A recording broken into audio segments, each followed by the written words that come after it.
حضرت امام حسین علیہ السلام نے فرمایا، میں خود خواہی، غرور، فتنہ انگیزی اور ظلم کے لیے نہیں نکل رہا، بلکہ میں اپنے نانا کی امت کی اصلاح کی غرض سے نکل رہا ہوں۔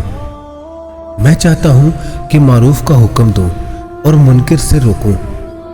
اور اپنے نانا محمد صلی اللہ علیہ وآلہ وسلم اور والد علی بن ابی طالب علیہ السلام کی سیرت پر عمل کروں۔ دوستو، اسیران کربلا کا قافلہ جب کوفہ کے لیے روانہ ہوا، جہاں ابن زیاد ملعون یزید کی طرف سے گورنر تھا، جب قافلہ حسینی کوفہ لایا گیا تو بازار کوفہ میں داخلہ کے وقت جشن کا ماحول تھا۔ بازار کوفہ میں جناب زینب سلام اللہ علیہا،